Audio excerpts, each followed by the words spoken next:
mga kapuso, nakatutok pa rin kayo sa Beyond 75, the GMA Anniversary Special. And I must say, tonight more than ever, ramdam na ramdam ko yung pagka-proud ng bawat isa sa atin na maging isang kapuso.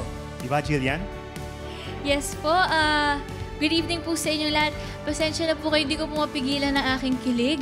Kasi syempre, katabi ko po ang isa sa mga pinaka-respetadong Kapuso News anchors dito sa GMA and sa buong Pilipinas. At syempre po, hindi pa po kasi ako buhay. Atom Araulio na po kayo. Grabe naman. Para namang sinabi mo, tanda ako na. Hindi naman po. Hindi, huwag na natin pag-usapan ng ating edad. Pero ikaw rin, nakikita ka na sa TV, napapanood ka na namin, di ba? Ang young mo nag-start eh. Ayan, no? Grabe. Yes, opo. Through this ticket. Yan. At kayo rin po, Sir Atom, nagsimula po kayo bilang isang child reporter na napapanood dito sa GMA. Ayun, no? Wow. Di ba? Bunot ang buhok. Maaga tayo nagsimula, pero I'm sure talagang mahaba pa ang ating pupuntahan, tutungin.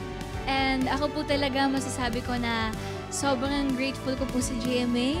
Kasi simula po noon hanggang ngayon, grabe po yung opportunities na binibigay po nila sa atin, sa akin. And syempre po, sobrang grateful ko po sa GMA dahil sobrang dami ko pong nakikilala dahil sa kanila na nagiging bahagi po ng buhay ko. Katulad po ninyo, Sir Ato. I'm so happy to be sharing this stage with you. I know, Thank you po. I know. Dito sa GMA, meron din tayong mga kapuso na nakatatagpo ng kanilang mga partners for life. Ibig sabihin nga, from real to real. Di ba nakakatuwa? Yes, oo nga. Sana all nga po dyan. At eto na nga po, tonight masasaksihan po natin ang kilig, pagmamahal at pagkakaibigan na nabuo sa harap at likod ng kamera ng GMA.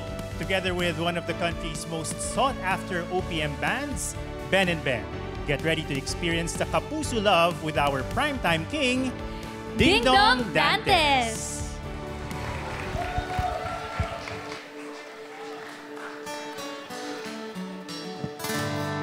Sabi nga nila sa isang pelikula, sa tunay na buhay, walang rewind.